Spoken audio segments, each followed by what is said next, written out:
जिस तरह से बक्सर के लोगों ने राजनीतिक आज़ादी दिलवाई है, जो गुलाम था बक्सर 24 साल से बाहर से सांसद, मैं सभी मतदाताओं, सम्मानित मतदाताओं का मैं स्वागत करता हूं, अभिनंदन करता हूं।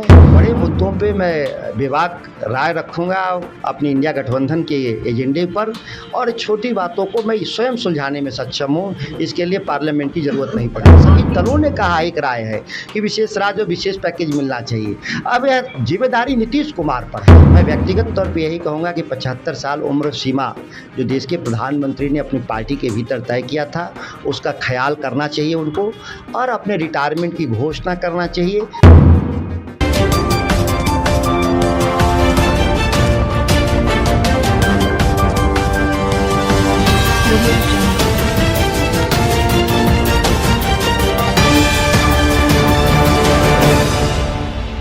नमस्कार, आप देख रहे हैं BMW न्यूज़ बिहार। आपके साथ मैं हुरिया सुमन। चुनावी दौर खत्म हुई और इस बीच चुनावी जो दौर खत्म होने के बाद जो रिजल्ट सामने आया, उसके बीच में सुधाकर सिंह ने अपना विजय प्राप्त किया है बक्सर जिला से।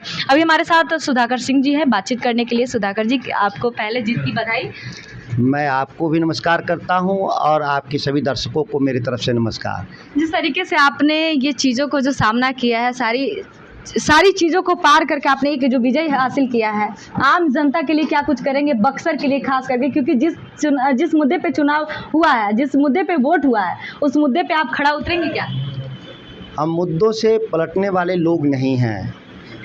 आपने देखा होगा जिन मुद्दों पे हम लोग विधानसभा चुनाव लड़े थे, और जब हमने सरकार में शामिल हुआ तो उन मुद्दों से मुकरे नहीं। इस्तीफा देना मुझे मंजूर था, लेकिन मुद्दों से मुकरना मंजूर नहीं था। तो ये जीवन में कभी ऐसा नहीं होगा कि मैं मुद्दों से भटक जाऊं। हम जिन चीज़ों को कह के चुनाव लड़े हैं, उस पर खरा उतरेंगे। बक्सर के सम्मान, स्वाभिमान और विकास की लड़ाई आगे बढ़कर लड़ेंगे।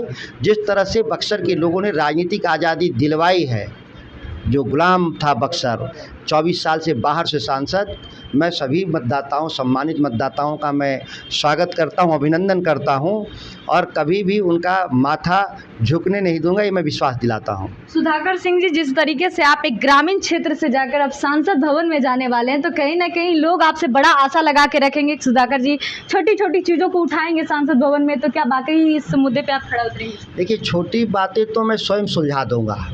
छोटी बातें जो हैं वो एक जनप्रतिनिधि के तौर पे मैं स्वयं सुलझा दूंगा। बड़ी बात पार्लियामेंट के भीतर होगा, क्योंकि पार्लियामेंट का समय बहुत कीमती होता है, जहां 543 लोगों में समय बंटता है। मुश्किल से 1-2 मिनट मिलता है अपनी बात को, पक्ष को रखने के लिए।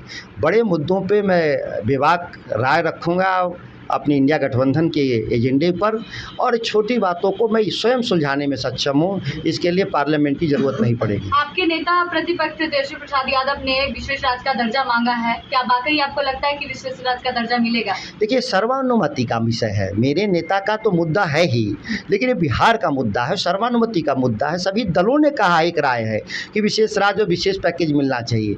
अब यह जिम्मेदारी नीतीश कुमार पर है, जिनके बूते देश की सरकार बननी है। अगर वो ऐसा नहीं करवा पाते हैं तो हम लोगों के मन में और बिहार के लोगों के मन में निराशा होगा कि हमको ठगा गया।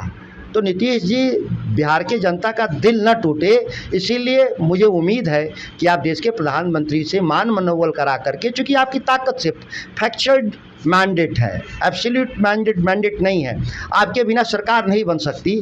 तो मुझे पूरी उम्मीद है कि आप इस बार विशेष राज्य का दर्जा और विशेष पैकेज आप लेकर रहेंगे। एनडीए और एनडीए की गठबंधन की बैठक हुई दिल्ली में, उसके बाद निर्णय लिया गया कि तीसरी बार प्रधानमंत्री मोदी जी बनेंगे भारत के। तो क्या लगता है, बाकी बनना चाहिए या फिर नीतीश कुमार पलटी मारेंगे फिर इस बार? उनका विशेषाधिकार है। 292 जीतने के बाद एनडीए का विशेषाधिकार है कि वो किसको प्रधानमंत्री बनाते हैं।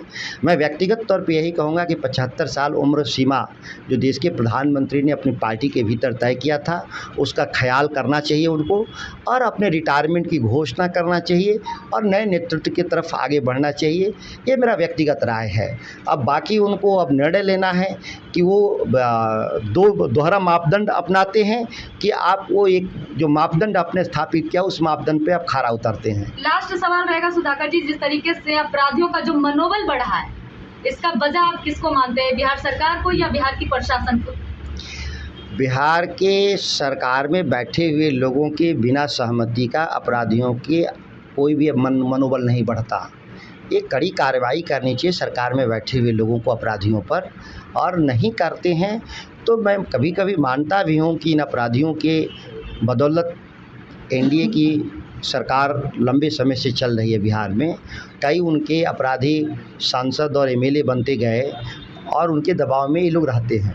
आपने सुना सुधाकर सिंह ने साफ तौर पे अपने सवालों का जवाब दिया और बता दें कि सांसद भवन को लेकर उन्होंने कहा कि जिस दिन पार्लियामेंट ऑफ मेंबर यानी कि जिस दिन पार्लियामेंट के अंदर हम रहेंगे उस दिन सारे मुद्दाओं को मैं उठाऊंगा और जनता के बीच में खड़ा उतरूंगा। फिलहाल तमाम अपडेट के लिए बने रहे हमारे साथ। नमस्कार।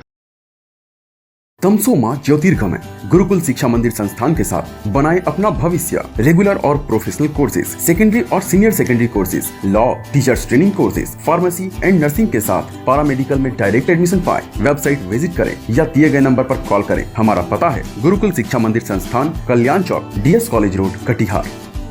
हमारा वीडियो अगर आपको अच्छा लगा हो तो आप हमारे वीडियो को शेयर करें, लाइक करें, हमारे चैनल को सब्सक्राइब जरूर करें। धन्यवाद।